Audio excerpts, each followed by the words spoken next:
ওই রিলের hero, real hero নয় তো। বাবুকে পাঠিয়েছিলেন, ভেবেছিলেন আপনার হয়ে ভোটটা দেবে, ভোটটা দিয়েছে ঘোড়ার ডিম দিয়ে। ঘাটাল মাস্টার প্ল্যান না হলে আর ভোটে দাঁড়াবো না। ও চিটিংবাজি কথা ওনাকে রেখে দিতে বলুন তো। দেবদা আপনাদের এমপি নাকি? হ্যাঁ আপনাদের এমপি তো। হ্যাঁ দেবদাকে তো অনেকে ঝুনে ভোটটা দিলেন 2024-এ, বিজেপিকে আটকাতে হবে। আজকে লাভটা কি হয়েছে ভাই? লাভটা কি হয়েছে আমাকে বলুন।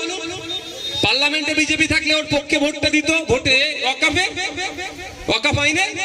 আর এদিকে ওর পরিবর্তে আপনি দেববাবুকে পাঠিয়েছিলেন, ভেবেছিলেন আপনার হয়ে ভোটটা দেবে, ভোটটা দিয়েছে ঘোড়ার ডিম দিয়েছে। তাহলে লাভটা কি হয়েছে? ওর পরিবর্তে বিজেপি তৃণমূলের বাইরে একজনকে যদি পাঠাবার চিন্তা ভাবনা করতেন অনেক লাভ হতো। আপনি বলুন এই দেবদা প্রায় 3.5 লাখ টাকা মতো মাইনে পায়। আপনি তো মাথা ফাতা ফাটিয়ে ফুটিয়ে একদম সকালবেলা চান টান করে নিয়ে গোসল টোসল করে নিয়ে সকালবেলা ভোটটা দিয়ে চলে এলাম। লাভটা আপনার কি হচ্ছে? কিছু লাভ হচ্ছে কি? আর বছর বছর কি বলে, যদি ওই কি বলে কি এটা যেটা আছে ঘাটাল মাস্টার প্ল্যান না হলে আর ভোটে দাঁড়াবো না। ও চিটিংবাজি কথা ওনাকে রেখে দিতে বলুন তো। চিটিংবাজি কথাই বলছি কথাটা। ও ভালো করে জানে ও মানুষকে এসে হাত ফাত নেড়ে দেবো, মানুষ ভুলে যাবে। ও যখন সমস্যায় পড়ে আর বলে আমি কি বার ভোটে দাঁড়াবো না। ও ভোটে না দাঁড়াতে পারলে আমি আপনাদের বলি একটা কথা, আমি চ্যালেঞ্জ করে যাচ্ছি, ও না ভোটে দাঁড়ালে ও সিনেমাও আর চলবে না। ওকে দাঁড়াতে হবে এবং শাসকের চাটুকারিতা করতে হবে, এটা বলে যাচ্ছি। ও হিরো ওই রিলের হিরো, রিয়েল হিরো নয় তো।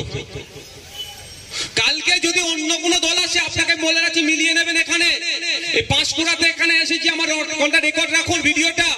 আগামী দিনে তো সরকার পরিবর্তন হবে, দেববাবুকে দেখবেন কোথায়? দেখবেন নতুন যে সরকার এসছে তার কোলে উঠে বসে আছে। এদের কাজই হচ্ছে এরকম, এদের বিজনেসটা এরা বোঝে। বিজনেসটা কি? এদের ফিল্মের প্রমোশন। ফিল্মটা কত ভালোভাবে ডিস্টার্ব না হয় বিভিন্ন হলে যাতে চলে।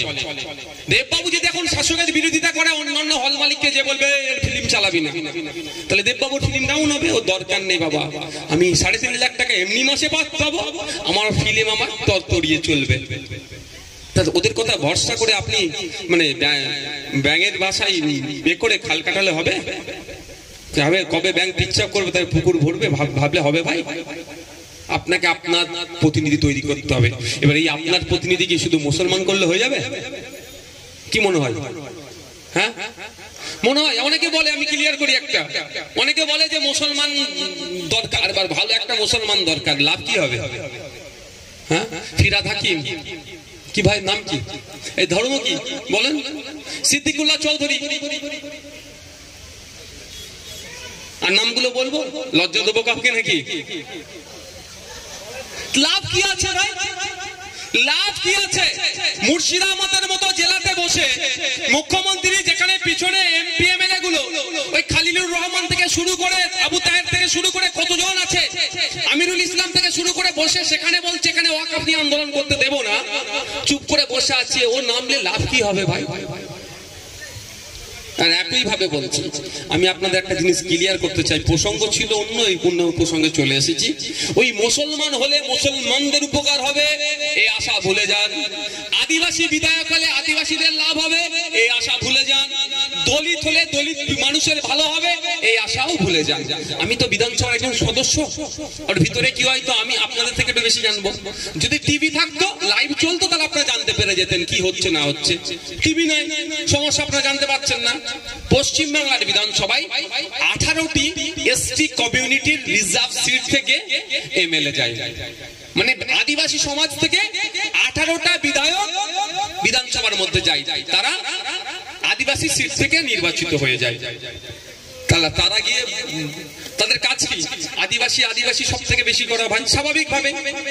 কিন্তু দুর্ভাগ্য, তারা গিয়ে বলিষ্ঠ কণ্ঠে এটা একবার বলতে শুনলাম না যে এসটি কোটাই নন এসটি গুলো চাকরি কেন পাচ্ছে, তাদের বিরুদ্ধে কঠোরের বিরুদ্ধে ব্যবস্থা নিয়েছো, সেটা জবাব দাও। এটা শুনতে পেলাম না। কিন্তু তারা আদিবাসী সমাজ থেকে গিয়েছে। পশ্চিমবাংলার বিধানসভায় 63টার অধিক এসসি কমিউনিটির আছে, শিডিউল কাস্ট কমিউনিটির বিধায়ক আছে, তারা সেই এসসি সিট থেকে রিজার্ভ সিট থেকে যাচ্ছে। তারা গিয়ে ভিতরে বলছে না যে ফেক এসসি সার্টিফিকেট গুলো দেওয়া বন্ধ হোক, যারা জেনারেল এসসি কোটায় কেন চাকরি করছে, এই চাকরি দেওয়াগুলোকে বন্ধ হোক। এমবিবিএস এর ক্ষেত্রে, উচ্চ শিক্ষার ক্ষেত্রে, প্রমোশনের ক্ষেত্রেও কেন এসসিদের সাথে ইনজাস্টিস হচ্ছে, এই কাজ জোর গলায় বলতে শুনলাম না। তাহলে লাভটা কি ভাই 63টাকে পাঠিয়ে?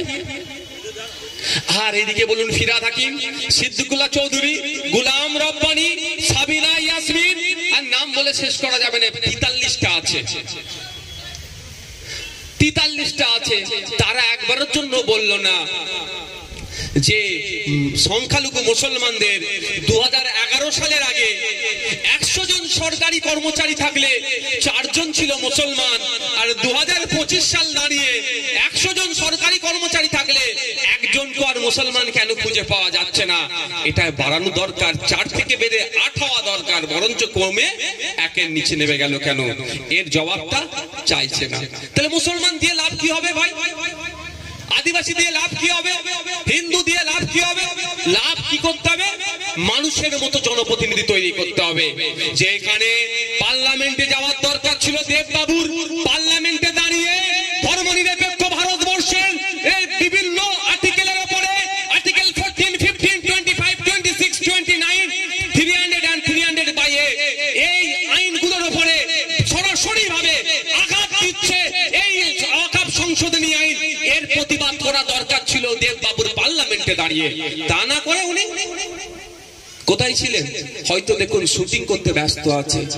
বললো কি আপনারা পাঠিয়েছেন? আমি দেববাবুর জায়গায় ফিরহাদ হাকিম থাকলে বিশাল কিছু করে ফেলতাম, এটা বলছি না। এটা ভাববেন না যে দেবকে কেন পাঠিয়েছেন, ফিরহাদকে পাঠান, আমি এটা বলছি না। আমার বর্মনদাকেও পাঠালো যতটা লাভ হবে, আমার শাহবাজকে পাঠালো ততটা লাভ হয়। কেন? এটা পজিটিভ। আমার বলার বক্তব্য এটাই যে আমাদেরকে জনপ্রতিনিধি দেখে পৌঁছে পাঠাতে হবে। যদি না আমরা দেখে জনপ্রতিনিধি পাঠাই, তাহলে আমাদের এই দুরবস্থা যেরকম দেখছি আগামী দিনও এই ধরনের হবে। এবার আপনারা ভাবেন কি করবেন। দেখুন